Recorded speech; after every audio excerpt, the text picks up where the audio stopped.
Hello, church family. This is Shaina Webb. Welcome to this week's Pause Devotional.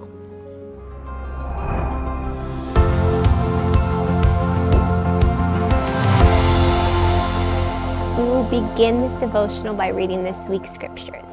It's found in John 14:1 and 27. It reads, "Do not let your hearts be troubled. You believe in God, believe also in me.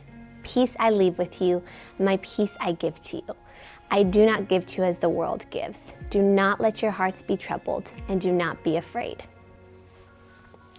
After reading this week's passages in our pause reading plan, I kept coming back to these verses. Probably because it is some of my favorite verses in the Bible, but also it is one that over the past year and a half, I have repeated to myself on a daily basis, meditating consistently on this verse. I love the way Jesus communicates.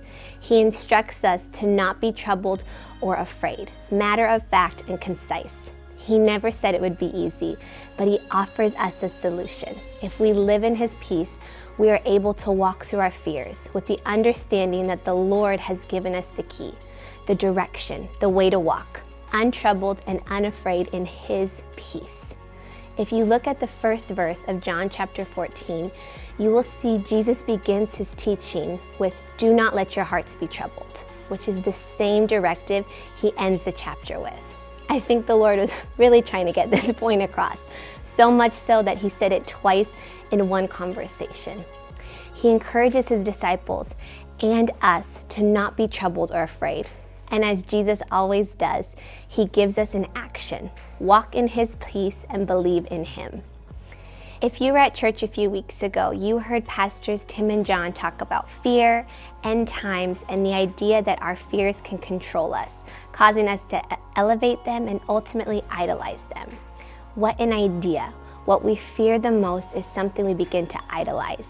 It's all we think about. It consumes our days and nights. I know firsthand that fear is powerful. It can be debilitating. It can cause anxiety, depression, nervous breakdown, sickness, and so much more.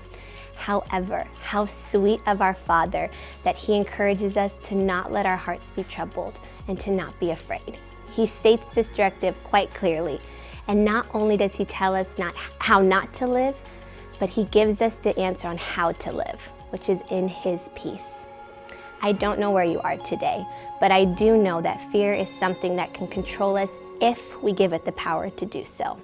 This week, may we ask the Lord to show us the ways we have allowed fear to consume us, causing idols to take the place of his presence and fear to take the place of his peace. Dear one, I would encourage you to accept the Lord's hand and walk in his peace. This week, may we ask the Lord to show us the ways we have allowed fear to consume us, causing idols to take the place of his presence and fear to take the place of his peace.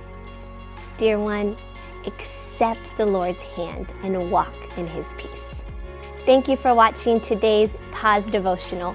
You can find this one and many others on our website.